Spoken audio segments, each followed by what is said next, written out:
Close your eyes. The rain has returned to New York. It falls softly through the neon haze, over old brick, over the ghosts that built this city. In that rain, two legends still walk. Frank Costello, the soft-spoken prime minister of the Underworld, and John Gotti, the dapper Don who turned crime into spectacle. Their worlds are long gone, but their voices still echo through the alleys and cigar smoke, where every whisper buys a favor and every silence hides a secret. Tonight, drift with us through the decades. From the golden hush of Costello's empire to the blinding flashbulbs of Gotti's reign, and into the new century, where their ghosts still trade lessons in the rain. This is Prime Minister Meets the Teflon Don, a story about power, legacy, and the city that never truly lets either rest. Let the rain fall. The story begins. Rain was falling softly over Manhattan, a patient rain that seemed to understand the rhythm of the city.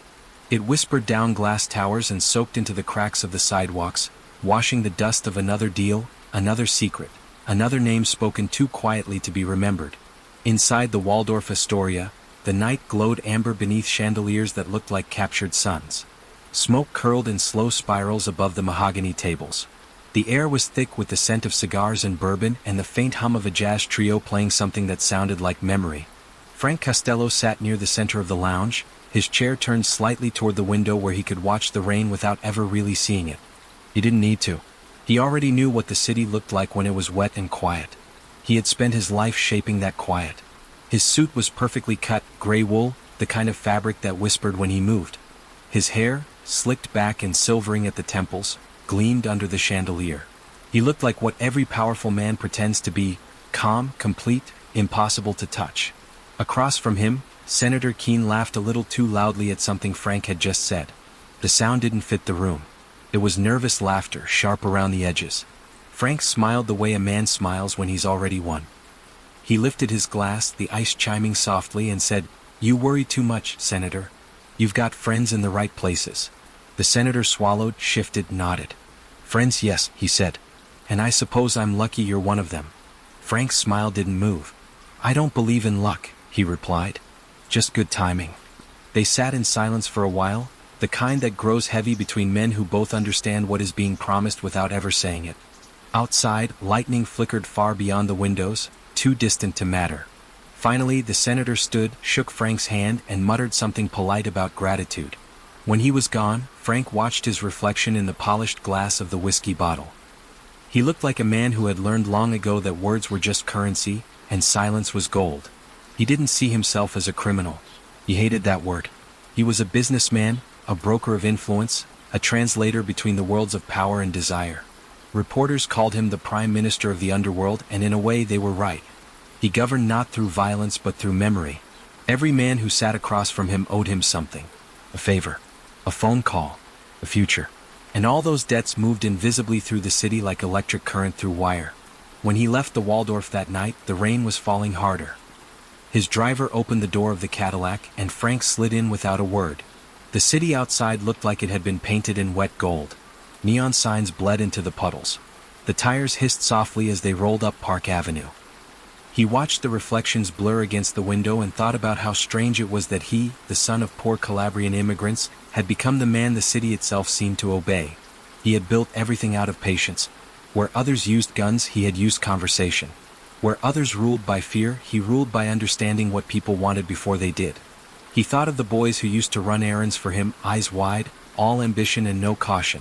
Somewhere out there, in one of those forgotten neighborhoods, a kid named John Gotti was shining shoes, listening to the old men in the barbershop whisper about Costello like he was a myth that happened to be alive. Frank smiled faintly. The world always made room for the next generation of dreamers and fools. Back at his apartment overlooking Central Park, Frank poured another drink and stood by the window. The park below was dark, dotted with a few lonely lights. The city breathed around him, a living thing of engines and whispers. He picked up the phone, dialed a number, and when the voice on the other end answered, he said warmly, "Judge O'Hare, I heard about your situation with the governor. I might have a word with him, smooth things out." There was gratitude in the judge's reply, the kind that came from relief. Frank said, "No need to thank me. Just keep the city fair." Then he hung up, and for a moment he laughed quietly at his own line. Fair. What a beautiful lie. He walked through his apartment, past portraits of presidents and cardinals and boxers. Men who had all, in one way or another, needed something from him. On a side table sat a framed photograph from a charity gala, Frank Costello shaking hands with President Roosevelt. The newspaper had called him a distinguished philanthropist. He had clipped that headline himself. He liked the word distinguished. It sounded permanent. He thought about permanence as he stared out over the city. Nothing lasted. Not the men, not the money, not even the silence he'd spent his life perfecting. The young ones coming up were louder, brasher, less disciplined. They didn't understand restraint. They didn't know that true power was invisible, that the loudest man in the room was always the weakest. He wondered how long it would take for them to destroy what he had built. The rain tapped gently against the glass, steady and patient, as if reminding him that everything, stone, steel, reputation, eventually wears down under persistence. He lifted his glass, watched the amber liquid catch the light, and murmured to no one, "They'll never understand. It's not about money. It's about control." Somewhere far below, a siren wailed and faded. In another corner of the city, a man was making plans to replace him. That was how New York worked. Someone always waited in the shadows for the king to blink. Frank knew it, and yet he felt no fear. His empire wasn't built on fear. It was built on rhythm, timing, and faith in human weakness. He finished his drink, set the glass down carefully, and loosened his tie. He thought of his mother's voice from long ago, telling him that the world would never be fair, only negotiable. She had been right. Everything was a negotiation, even with fate. Outside, the thunder rolled again, low and distant. The city trembled faintly with the weight of its own stories. Frank Costello stood there in the dim light, a man made of calm in a world addicted to chaos, and for a moment he almost believed the illusion himself, that peace could last, that power could sleep. Then he smiled, faint, knowing better. The rain fell harder. The night swallowed the sound. And the Prime Minister of the Underworld closed his eyes for a moment, listening to the city breathe, unaware that somewhere in the darkness, history was already moving toward him. Morning came gray and slow, the kind of morning that doesn't rise so much as seep into the city. The rain had stopped, but the air still carried its smell, wet stone, iron, gasoline. Frank Costello stood at the window of his apartment, watching steam rise from the grates below. A fresh edition of the New York Journal-American lay open on the breakfast table behind him. The headline wasn't about him, but his name sat there anyway, 3 paragraphs down, where reporters liked to hide what mattered. Sources close to the investigation confirm Mr. Frank Costello remains unavailable for comment. Unavailable. You like that word? It made him sound busy, mysterious, still untouchable. He poured himself coffee, black, no sugar, and sat down. His wife had already gone out for the morning mass. The apartment was quiet except for the faint hum of the city below and the sound of his spoon tapping the cup. He read slowly, marking each line with the patience of a man who had lived long enough to understand that the news was never about truth, it was about tempo. What people read determined how fast they turned against you. He folded the paper neatly, looked out the window again, and thought about how fragile silence had become. There were too many young men now, loud, impatient, ungrateful. The new bosses talked too fast, spent too much, thought they could buy respect like they bought suits. They didn't understand that power wasn't a thing you held, it was a thing you borrowed. At 9:10 the phone rang. 3 short rings, 1 long. That was the signal. He picked up. "Mr. C," said a voice he recognized, smooth but nervous. "There's been talk. They say someone's looking to make a name for himself." Frank sighed, long and quiet. "There's always someone, Johnny. Tell me why this one matters." "Because he's close," the man said. "Too close. And he's not afraid."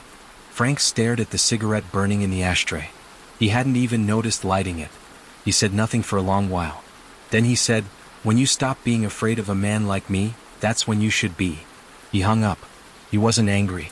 Anger was for amateurs. He was curious. That was worse. Curiosity led him to his downfall more than anything else. He finished his coffee, put on his gray fedora, adjusted it in the mirror. He looked good even now, even with the faint shadow of age under his eyes. 66. The papers called him semi-retired. He liked that too.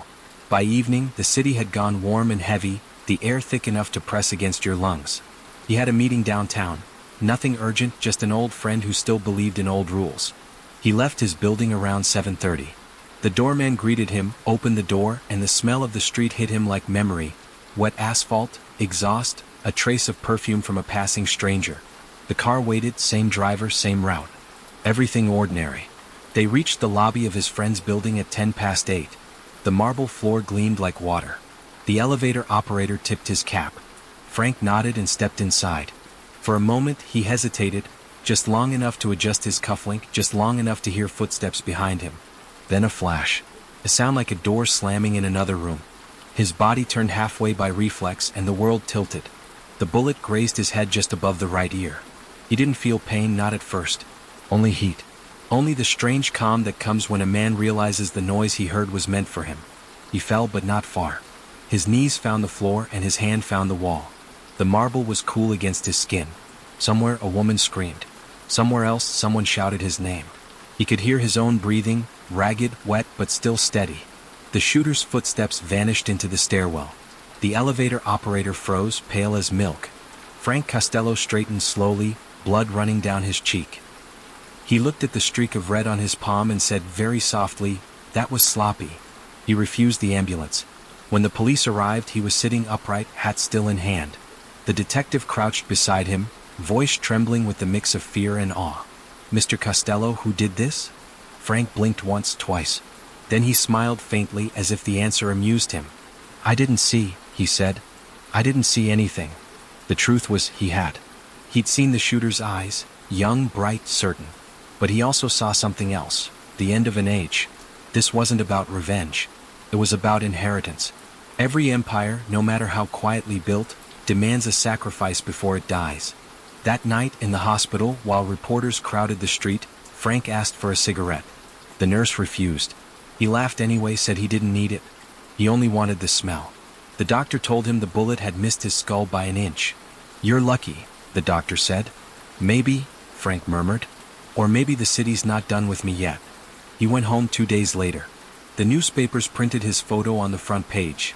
Costello survives assassination attempt. They called him unbreakable. They were wrong. He was tired. He could feel it in his hands and his bones. The world he had shaped with quiet words was slipping away, replaced by noise. He sat in his living room, the radio murmuring some new rock and roll nonsense. The rhythm irritated him. Too loud. Too fast. He missed the steady hum of old jazz. He poured himself whiskey, no ice, and watched the rain return. The city outside looked the same, but he knew it wasn't. It had changed the way a snake changes skin. Same shape, new poison. For the first time in years, he wondered if it had been worth it. The favors, the dinners, the nights of careful words. He thought about the people who had smiled across tables, their faces glowing under chandelier light, promising eternal friendship before forgetting his name a week later. He had built a world where loyalty was currency, and now the currency was counterfeit. He leaned back, closed his eyes, and listened to the storm. Somewhere deep inside, he knew the bullet had hit more than his flesh. It had struck his time. The quiet age was ending. The boys with loud suits and quick tempers were coming. The kind who wanted headlines, not history. He thought of one of them, the name he'd heard whispered a few years earlier. John Gotti. A kid who smiled too easily, who liked to be seen. Frank could almost picture him in some Queen's bar, shining shoes, staring at the newspaper headline, thinking, "That's the man I'll replace." He smiled, not out of bitterness, but recognition. Every empire was a mirror. You either built it or broke it, but eventually you looked into it and saw yourself fading. Outside, thunder cracked once more, shaking the window pane. Frank raised his glass in a silent toast. To the city, to the ghosts, to the inevitable. He had survived the bullet, but not the change. The Prime Minister of the Underworld would live a few more years, but his world had already gone quiet. And somewhere out there, in the neon glow of a restless decade waiting to be born, a young man with ambition burning in his chest smiled back at the rain. By the late 1970s, New York had learned to live without silence. The old city that once whispered in smoke-filled lounges now screamed in neon and noise. Times Square no longer glowed gold, it bled color, electric and relentless, a reflection of a city that had traded manners for momentum. Disco throbbed where jazz once wept. The young bosses wore gold watches instead of rosaries. And in a little bar on Queens Boulevard, a man named John Gotti sat with a drink he didn't finish, because ambition didn't let him relax. He wasn't the kind of man you noticed for kindness or patience. He was the kind you noticed because everyone else did. Dark hair, slick and shining. Suit pressed so sharp it could cut. Smile built for photographs. They called him Johnny Boy back then, before the tabloids baptized him the Dapper Don. He liked the name before he even earned it. He liked what it promised: The return of something grand, the theater of power. He had grown up in the dust of Costello's empire, when quiet men were being replaced by loud ones. He'd watched the old bosses age into ghosts, still sitting at tables pretending the world hadn't changed. But it had. The city was faster now, dirtier, meaner. Respect was no longer given, it was bought in blood and headlines. Gotti understood the cameras. He understood that if Frank Costello had been the prime minister of the underworld, then maybe he could be its king, visible, unashamed, perfectly tailored for the age of flashbulbs and front pages. He walked into the Bergen Hunt and Fish Club that night like he owned it. In a way he did. The place reeked of cigars, old scotch, and ambition. He took a seat at the corner booth. Men stopped talking when he arrived, not out of fear, but because they wanted to hear what kind of story he'd tell next. Gotti had that thing, voice, presence, the aura of a man who could make you believe the rules bent for him. He lit a cigarette and exhaled slowly, watching the smoke curl toward the ceiling fan. "Everybody wants to be loved," he said. "But in this life, love means weak. I don't want love. I want loyalty." The men nodded, the way men do when they agree without understanding. Then Gotti leaned forward, grin spreading just slightly. "And loyalty," he said, "only lasts until someone else pays better." It was philosophy dressed in profanity, but it was true, and they knew it. Outside, the city lights blurred in the drizzle. Taxi tires hissed. Police radios crackled somewhere in the dark. The streets no longer belonged to gentlemen. They belonged to performers, men who turned crime into pageantry. Across the river, in a penthouse he rarely left, Frank Costello was dying by degrees. Old age had dulled his step but not his memory. He sat by his window, the same one he'd stood beside after the bullet missed him, and he watched the city glitter like it was laughing at him. The new generation made him nostalgic for the noise he'd once hated.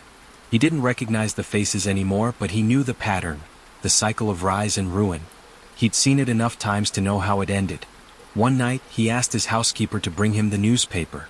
The front page showed a younger man, smiling outside a courthouse, reporters crowding around him. "John Gotti acquitted," the headline said. Frank studied the photograph, the way you study a ghost you didn't realize was your own reflection. The smile, the confidence, the eyes that dared the camera to blink first. He almost admired the kid. "Too loud," he murmured. But there was something wistful in his tone, something that almost sounded like envy. He set the paper down, took a sip of brandy, and closed his eyes. He could still smell the old city, the cigars, the whiskey, the rain. The world had gotten noisier, but the song was still the same. Ambition, betrayal, survival. Over and over, like a record that refused to stop spinning. In Queens, Gotti was still talking, still building. He had learned that violence was theater, and theater required timing. He wore silk ties while his rivals wore fear. He went to court smiling, left smiling, always waving to the cameras like a movie star on trial for playing himself. At Spark Steakhouse in Midtown, the waiters still whispered stories about Frank Costello, the old ghost who'd once ruled the city with a whisper. But the city didn't want whispers anymore. It wanted spectacle. And John Gotti understood that better than anyone. In the late-night quiet, after the club closed, he would sometimes drive through Manhattan with the radio low, Sinatra humming My Way. He'd glance up at the skyscrapers, the same towers Costello once called his kingdom, and he'd smile to himself. He wasn't trying to be like the old man. He was trying to erase him. Somewhere deep down, though, he must have known he was only finishing the same story. Different decades, same hunger. Every man wants to be remembered. But in New York, memory has a short shelf life. You get your photograph, your nickname, your moment in the rain, and then the city moves on, leaving only smoke. The Cadillac rolled through the streets, headlights sliding over wet asphalt. Gotti cracked the window, let the air hit his face, and said to no one, "They'll remember me. They have to." Then he smiled, because he knew the truth every king learns too late. The city doesn't remember names.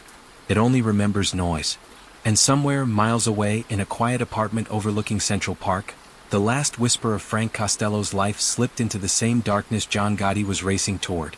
Two men divided by time but bound by the same ghost of power, the same city that raised them, and the same rain that would one day fall on both their graves.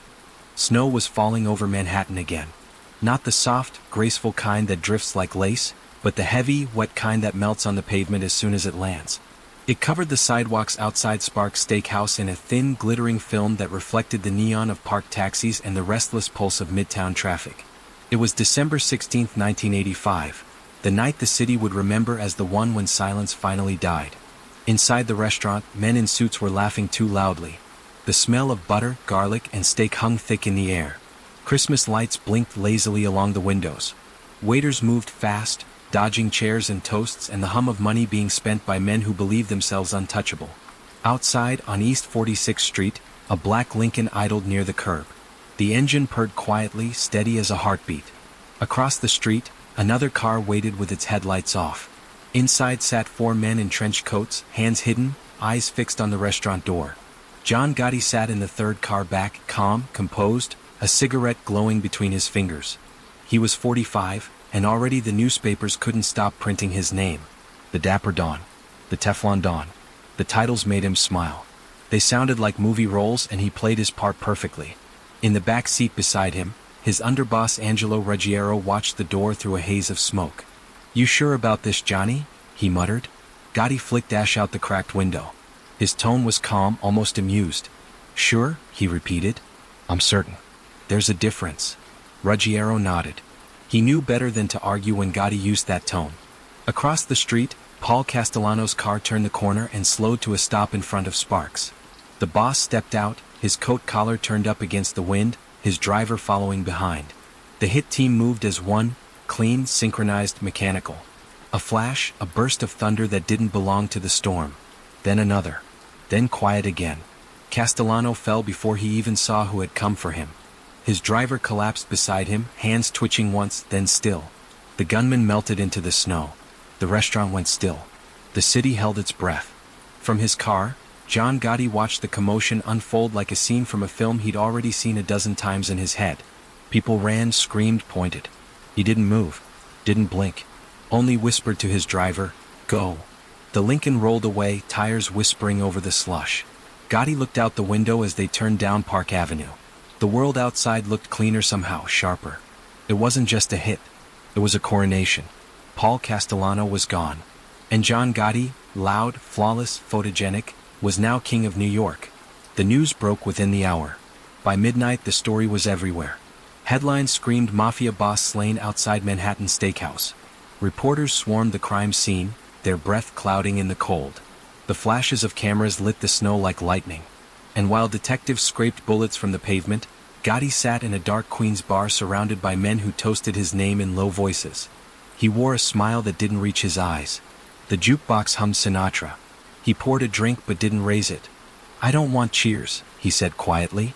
"I want silence. Let the city talk for me." It did. Within weeks his name was legend. He wore $1,000 suits, diamond pinky rings, and a grin that made juries nervous. He held press conferences without calling them press conferences, stepping out of court with his chin high, cameras flashing like divine approval. Every time he beat a case, the city cheered. Every time he walked free, the papers printed his smile. The FBI called him untouchable. He liked that too. But behind the charm, something darker brewed. He ran the Gambino family like a show, elegant on the outside, chaotic behind the curtain. The old men whispered that Costello would have hated it. Too much noise. Too many eyes. Power doesn't like light, it lives in the dark. One night, Gotti stood by his window at the Rave Night Social Club. The street below was quiet, mist rising from manhole covers. He thought of the stories he'd heard about Costello, the quiet boss who had ruled with diplomacy instead of fear. He almost respected the man. Almost. But the world had changed. Quiet didn't work anymore. Silence didn't sell papers. And Gotti, for all his bravado, knew exactly what he was doing, selling an image to a city that fed on spectacle. He turned from the window, straightened his tie, and smiled at his reflection. "You had your time, old man," he murmured to the ghost in the glass. "Now it's mine." By the late 1980s, New York had become a stage and Gotti its star. He held meetings in cigar lounges, dinners in steakhouses, photo ops in court hallways. Reporters loved him. The FBI hated him. The people, God help them, admired him. To them, he was something out of legend. The gangster who couldn't lose, the outlaw who wore silk and smiled at cameras like a politician with a secret. But every star burns fast. The trials piled up. The betrayals began. And in the background, the quiet men he'd forgotten, the ones who still believed in Costello's code, began to close in. The day would come when his name, like all the others, would fade into the same static New York hum. The same rain-soaked rhythm that once whispered through Costello's empire. But that night, outside Sparks Steakhouse, with snow melting into blood and flashbulbs flickering in the cold, John Gotti's smile was carved into the heart of the city. For a moment, he believed what all kings believe at their coronation, that the crown was permanent, that the applause would never end, that the city could love a man forever. But New York doesn't love kings. It just waits for the next one to fall. The years rolled forward, slow and merciless, like the tide grinding down the bones of old ships. By the time the 90s came, the rain over New York no longer whispered. It roared. The skyline had changed again, brighter, sharper, hungrier. The towers reached higher, but the streets underneath still smelled the same. Wet concrete, coffee, smoke, and fear disguised as routine. In a narrow cell inside Marion Federal Penitentiary, John Gotti stared through the thin slit of his window. The world outside looked like memory. Gray, endless, unreachable. He wore prison whites, perfectly pressed. Even here he wouldn't surrender the one thing left that was his pride. His hair, once slick with pomade, was turning white. His face, once glowing in front-page photographs, had grown harder, thinner, almost transparent. He had become a ghost that could still bleed. The guards didn't call him Mr. Gotti. They called him Inmate 18261-053. He smiled at that, though it burned. There was a time when senators had said his name softly, when New York paused to watch him step out of a limo. Now the city moved on without him. It always did.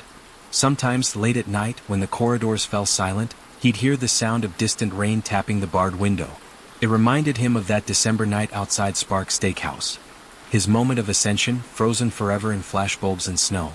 He thought of that version of himself often, the man in the car, watching history rewrite itself through glass. He thought of the arrogance, the certainty, the illusion of control. And somewhere deep in the hollow of his chest, he laughed. Costello had it right, he muttered one night to the dark. Power isn't noise. It's silence. No one answered. No one ever did. Far from Marion, the rain fell over Central Park.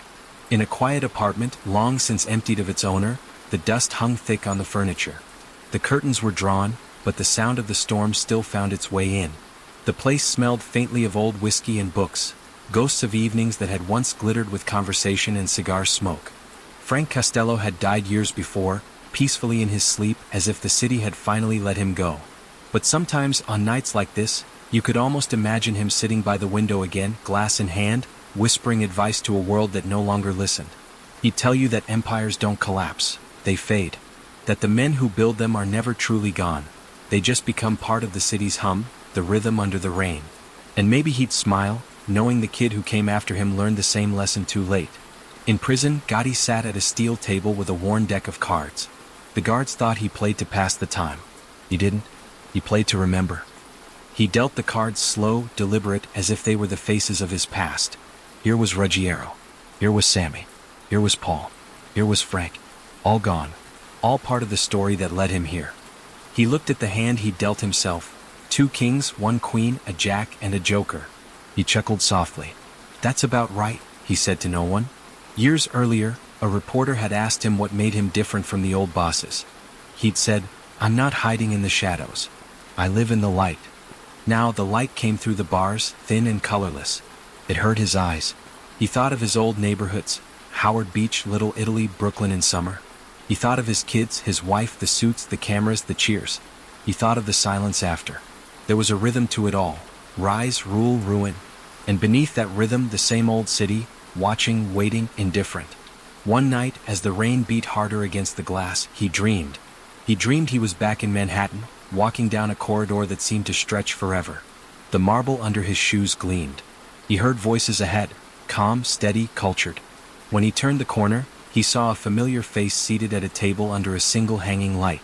Frank Costello. The old man looked up, smiled faintly. Sit down, kid, he said. I've been expecting you. Gotti sat. He looked younger again, his suit perfect, his tie gleaming like wet silk. The room around them wasn't prison or city, but something between. A timeless New York that only ghosts could inhabit. Costello poured 2 drinks. The sound of the liquid filled the silence. You did it your way, Costello said. I can respect that. Gotti laughed quietly. Yeah, well, your way didn't exactly last forever either. Costello nodded, amused. Nothing does. That's the trick nobody tells you. They sat in silence for a while, the rain outside like applause fading into the distance. Finally, Gotti asked, So which of us was right? Costello looked at him, eyes calm as ever. Neither, he said. You tried to be seen. I tried to disappear. The city forgets us both the same way. The only thing that stays is the rain. Gotti looked down at his glass. The whiskey shimmered gold. He lifted it in a quiet toast. To the city, he said. To the city, Costello echoed. They drank. The sound was soft, final. Morning came to the real world. The warden made his rounds and found John Gotti sitting by the window, still as stone. The guard said he looked peaceful, almost proud. Outside, rain was falling again. And somewhere, in that endless city of lights and ghosts, Frank Costello's voice drifted through the hum of traffic and thunder, a whisper barely louder than breath. Power never sleeps. It just changes hands. The storm rolled on. The streets below gleamed like wet marble. New York, eternal and faithless, went about its day, already writing the next man's name in the rain. The storm passed as they always do, but the city never truly dried. Rain lingered in the gutters, in the cracks between cobblestones, in the eyes of the people who still believed New York remembered them. The headlines had moved on. Gotti was gone. Costello long forgotten. But the ghosts didn't leave. They never do. They just changed their suits. It was 2002 when a young man named Vincent Romano stepped off a bus in Little Italy with one suitcase, $200, and a hunger that had no name. His father had once worked for the Gambinos back when Gotti's smile could stop traffic. His mother called it a curse. His father had called it a calling. Vincent didn't believe in curses or callings. He believed in the city, in its noise, its pulse, its ability to turn any man into someone else. He walked through Mulberry Street that morning, past bakeries and boarded-up clubs, past murals of saints that had faded to ghosts. The air still smelled like espresso and rain. Somewhere in the distance, Sinatra was playing from a cracked radio. He found work in a restaurant kitchen, scrubbing pans that would never shine again. He listened more than he spoke. The old men at the counter still talked about the good years. Costello, Luciano, Gotti, names tossed around like folklore. They said Costello could make a judge disappear with a phone call. They said Gotti once stopped traffic in Midtown just by stepping out of a car. Vincent listened, but he didn't believe all of it. Legends always grow when the men who lived them are dead. One night, while closing up, he met an old bartender named Salvatore. Sal had the kind of face that looked carved from smoke, thin, gray, half gone.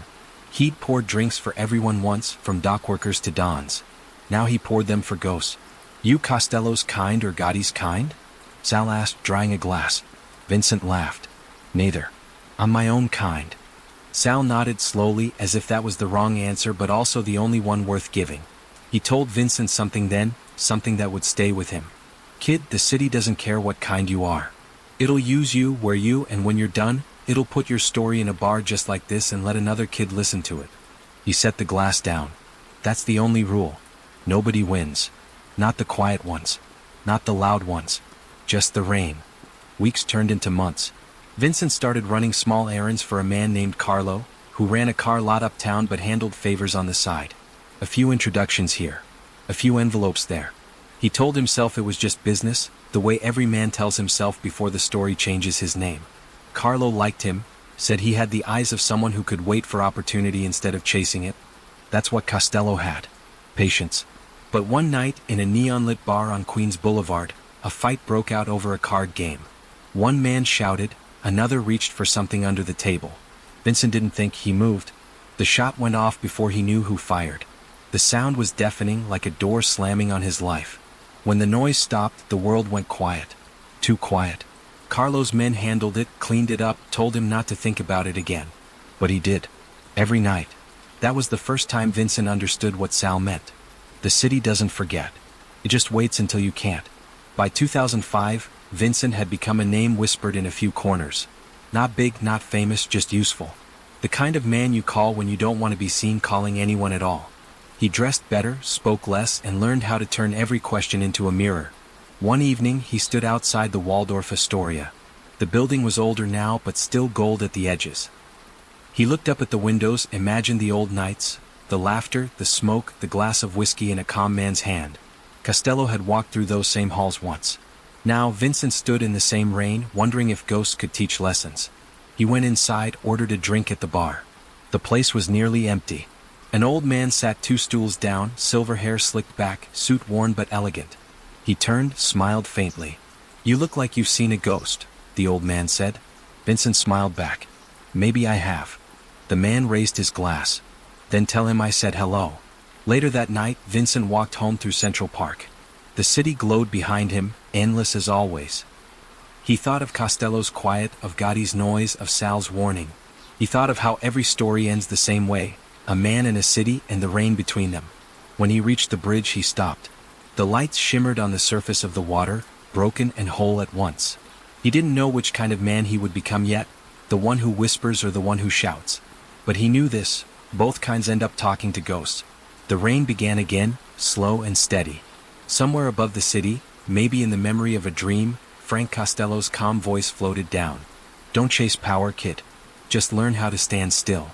And somewhere else, layered over the thunder, came a laugh, loud, defiant, unstoppable, John Gotti's voice, daring the storm to drown him out.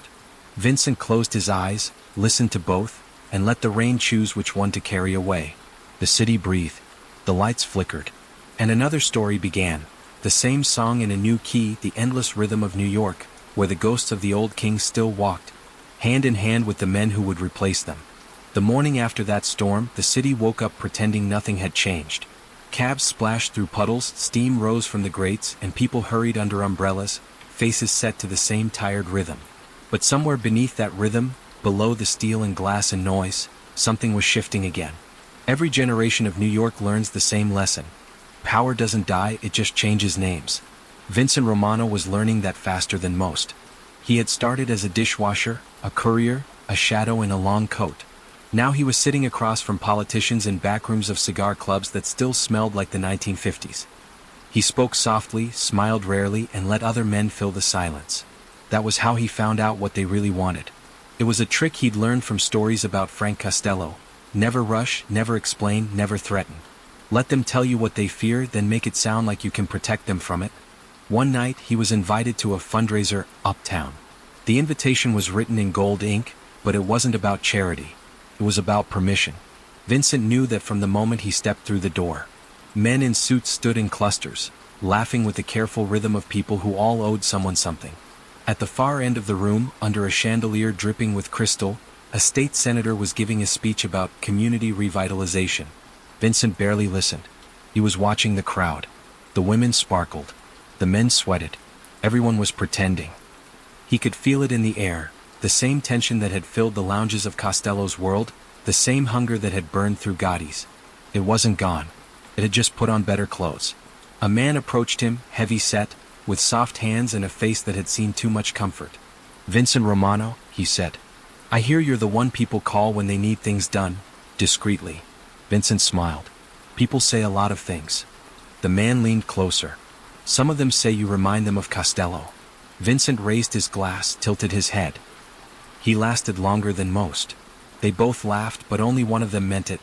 Later that night, in the back of a black sedan heading downtown, Vincent stared out at the rain-slick streets.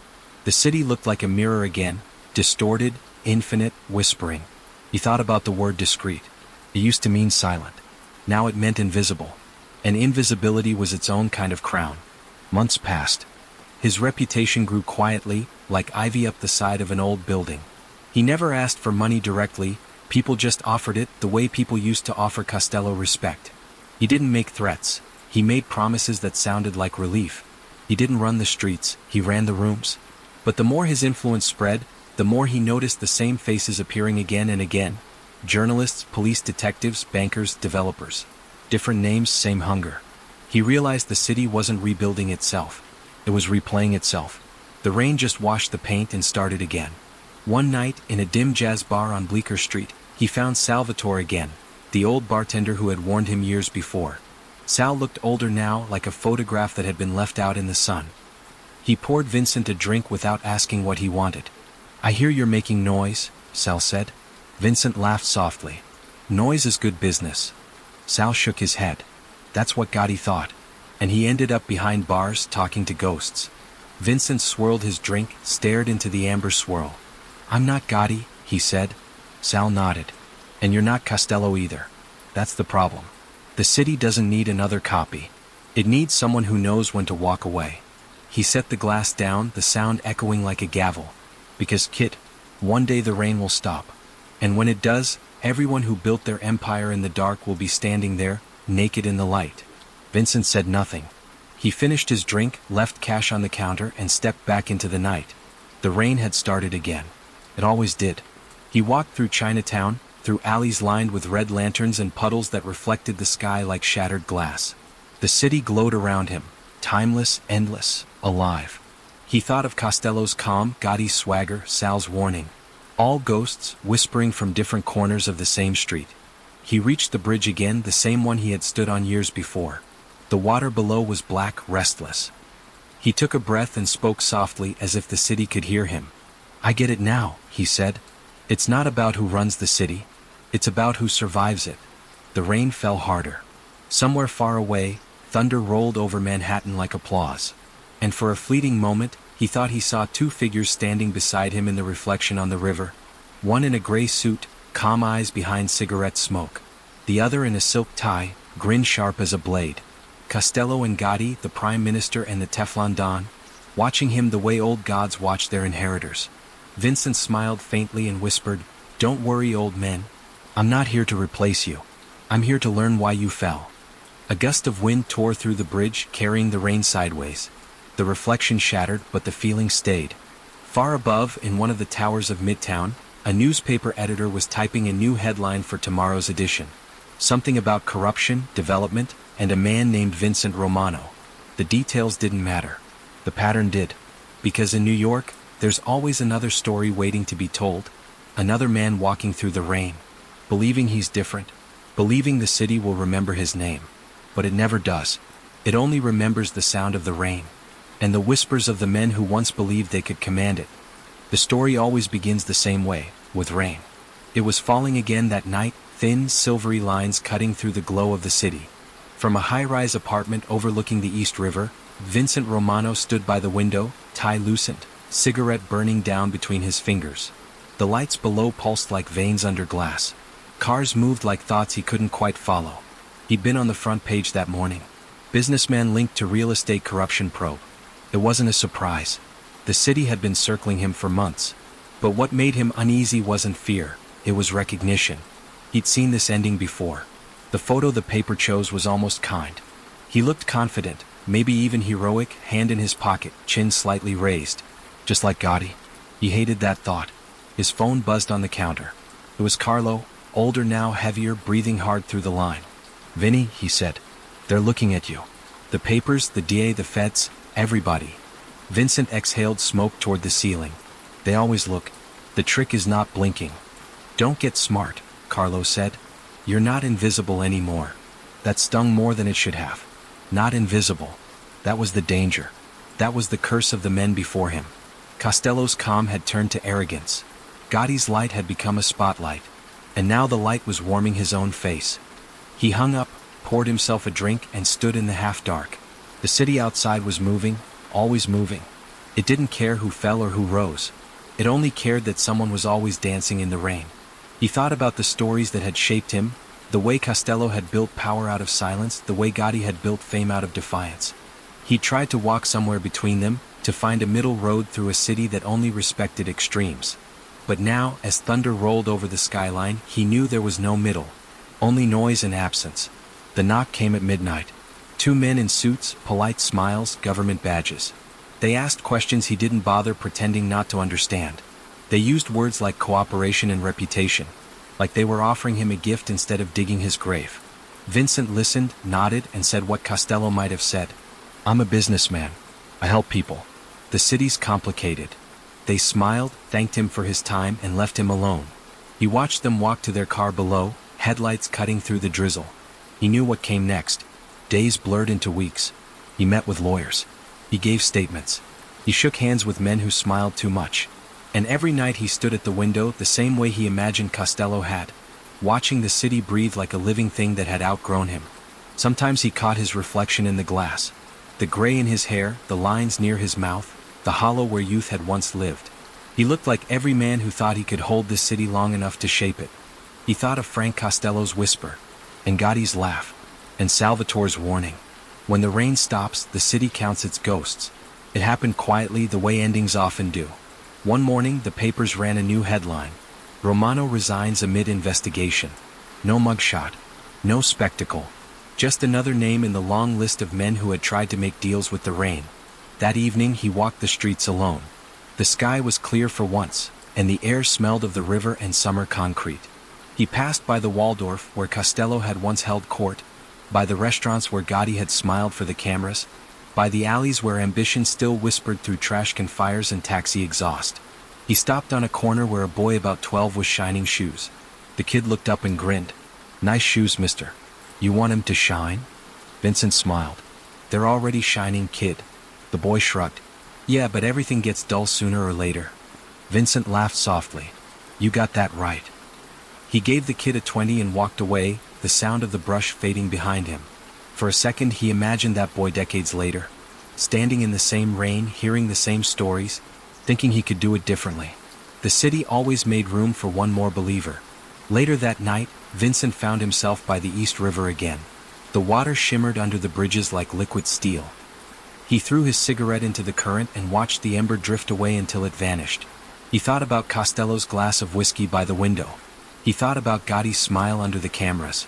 He thought about the long, unbroken chain of men who had mistaken survival for immortality. A quiet wind moved across the water, carrying the sound of the city.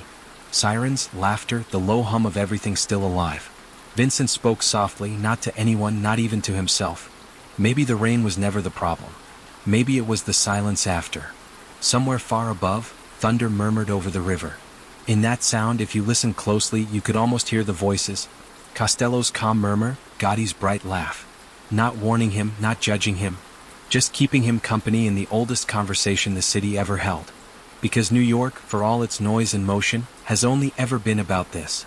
A man, a storm, and the illusion that either one will last longer than the other. The lights flickered once more against the water. The rain began again. And the story, as it always does in New York, started over. The rain came back 2 nights later, drifting in from the Atlantic with the same tired rhythm that had carried every ghost before it. It started as a mist, soft and harmless, then thickened into sheets that blurred the city's lights into streaks of gold and blue. Vincent sat in a diner on Houston Street, the kind of place that never closed, where the coffee was bad and the silence better. He hadn't slept in 2 days. The waitress, gray hair, voice like sandpaper, poured him another cup without asking. "You look like you lost something," she said. Vincent smiled faintly. "Yeah, time." She nodded like she'd heard that one before and walked away. He stirred his coffee, though he didn't drink it. Outside, the rain tapped against the glass, steady, patient, like an old friend reminding him he was still here. He took a small notebook from his coat pocket and opened it. Inside were names. Not many. Some crossed out, some circled, some with nothing beside them. Men who'd helped him, men he'd buried, men he'd become. He turned the pages slowly, stopped at one name written neatly in the corner. Salvatore. He hadn't seen the old bartender in months. Something in him said he should. When he reached the jazz bar on Bleecker Street, the rain had eased to a drizzle. The sign outside flickered, the paint chipped and fading, the kind of decay that New York wore like a badge of honor. Inside, the room smelled of old wood, whiskey, and trumpet brass. A saxophone hummed low, slow, the sound filling every shadow. Sal was there behind the counter, polishing a glass that didn't need polishing. When he looked up, his eyes softened but his smile didn't quite make it. "I heard," he said simply. Vincent sat down, elbows on the bar. "Yeah, it's over." Sal poured 2 drinks. "Nothing's over. It just moves around." Vincent nodded. "Like ghosts." "Exactly like ghosts," Sal said. "They just find new rooms." They drank in silence. Rain beat lightly against the door. Vincent said, "You were right about everything. The city doesn't let you win." Sal shrugged. "It's not supposed to. If it did, it wouldn't be New York." They sat there a long while, 2 men and a city caught between them. When the band stopped, Sal leaned on the counter and said quietly, "You want to know the real trick, kid?" Vincent looked up. "The trick isn't to win," Sal said. "It's to leave before you lose." Then he smiled, that tired, knowing smile of men who've already learned it the hard way. A week later, Vincent packed a single bag. He didn't tell anyone. He left the keys to his apartment on the counter and took one last walk through the empty rooms. The city moved outside his window like a tide he'd finally decided not to fight. When he stepped out into the street, the sky was breaking open again, gray and endless. He walked to the train station, coat collar turned up, suitcase swinging gently at his side. He didn't know where he was going. Maybe Florida, maybe Sicily. maybe nowhere that had rain. But as the train pulled away from the platform, he looked back once at the skyline, the jagged crown of the city that had made him, used him, remembered him only in rumor. The buildings shone like teeth in the mist. He whispered, "Good night, New York," and closed his eyes. Back in the city, the stories didn't stop. They never do. A new name started circling in bars and boardrooms. A younger man this time, cleaner suit, sharper grin, the same hunger. Somebody said he'd been working under Vincent Romano. Somebody else said he'd never heard of him. Salvatore kept the bar open. Sometimes he'd tell the story to anyone who'd buy a drink. About 3 men who ran the city without running it. Frank Costello, who ruled with silence. John Gotti, who ruled with noise. And Vincent Romano, who tried to walk between them. He'd end it the same way every time, voice low, eyes on the rain outside. They all thought they could make the city theirs, he'd say. But you can't own New York. You can only rent it, by the hour, by the favor, or by the life. Then he'd raise his glass, a quiet toast to no one in particular. To the ghosts, he'd say. The rain keeps them company. Outside, thunder rolled again across the Hudson. Rain fell on marble, on asphalt, on rooftops where new kings were already dreaming. It washed over forgotten gravestones and shiny new skyscrapers, equal and indifferent. Somewhere, under that sound, if you listened hard enough, you could almost hear them. Costello's smooth baritone, Gotti's sharp laugh, and Vincent Romano's quiet breath. A trinity of ambition echoing through the city that outlives them all. The rain went on falling. The lights kept burning. And New York, eternal and unrepentant, began humming its song again. The last rain of the season came in sideways, driven by an ocean wind that rattled the glass and turned Manhattan's lights into streaks of color. It swept through the avenues, washed the grit from old bricks, blurred the graffiti, and filled every crack where memory slept. The city sounded different in that kind of storm, softer, older, almost like it was whispering to itself. In a small town 2 states away, a man sat in a diner that looked like every other diner on every empty highway. The neon sign buzzed over the window, half dead. The smell of coffee and fried onions hung in the air. Vincent Romano stirred his cup, even though he'd already decided he wouldn't drink it. He'd been living here 6 months. The people knew him only as Vince. He worked at a marina, fixing engines, counting sunsets instead of favors.